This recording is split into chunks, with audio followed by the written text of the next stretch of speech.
Прочети го, само ако имаш време за Бога. Първо нека да ви кажа, уверете се, че можете да прочетете това до края. Аз почти го изтривах това съобщение, но бях благословен, когато достигнах до края. Тема: прочети, само ако имате време за Бог. Лесно и трудно. Защо е толкова трудно да се каже истината и така лесно да се излъже? Защо толкова ни се спи в църквата, но след проповедта се събуждаме? Защо е толкова трудно да се говори за Бога и така лесно говорим мръсни неща? Защо е толкова скучно да четем християнска литература и ни е толкова забавно да преглеждаме списания с лошо съдържание? Защо е толкова лесно да изтрием съобщения за Бог и да препращаме мръсни съобщения? Защо църквите и храмовете са станали по-малки, а барове и клубове нарастват по размер? Предаваш ли се? Мисли, ще го изтриеш ли или ще го препратиш? Само не забравяй, че Бог те наблюдава. Молитвено колело, нека видим дали дяволът може да спре това.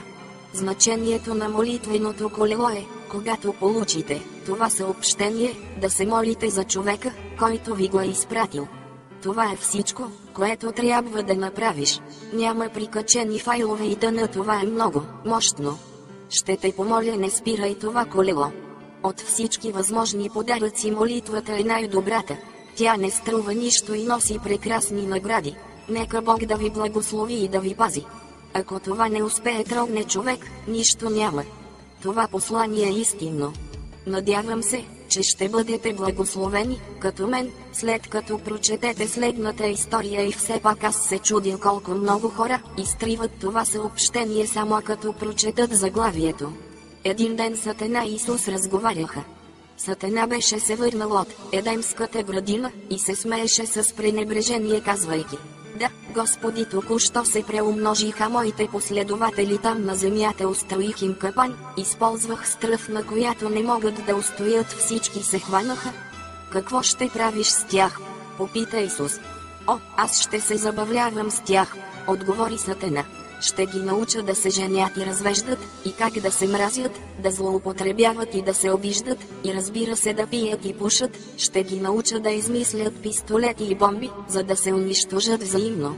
Наистина ще се забавлявам. Какво ще направиш с тях, когато ти омръзнат? Попита го Исус. Ще ги убия, каза Сатана с поглед пълен на омраза и гордост. Колко искаш за тях? Попита го Исус. Ти не ги обичаш тези хора. Те не са добри. Защо ти са? Ти ще ги вземеш и те ще те намразят, ще ти се изплюят в лицето, ще те прокълнат и убият. Ти не би искал такива хора? Колко? Попита Исус отново. Сатана погледна Исус и подигравателно отговори: всичката ти кръв, сълзите ти и живота ти.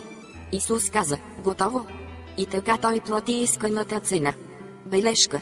Не е ли смешно колко лесно е да се презира Бога и после да се питаме, защо светът отива към ада? Не е ли странно как някой може да каже: аз вярвам в Бог и да продължава да следват Сатана? Не е ли странно да изпращаме хиляди съобщения с вицове чрез електронна поща, които се разпространяват мълниеносно, но когато започнем да изпращаме съобщения, които се отнасят за Бога, хората си мислят два пъти, преди да го споделят? Не е ли странно, че когато дойде време да препратиш това съобщение, няма да имаш смелостта да го изпратиш на всички абонати от твоя списък, защото не си сигурен в това, което ще помислят хората за теб? Не е ли смешно, че хората се тревожат повече за това, което другите мислят за тях, отколкото какво Бог мисли за тях? Аз се моля за всеки, който изпрати това съобщение, до всички получатели от твоята адресната книга, те ще бъдат благословени от Бога по специален начин. Нека Господ да ви благослови в изобилие.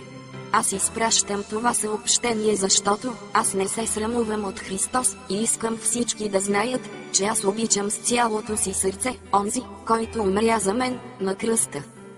Ти ще се посрамиш ли от Христос?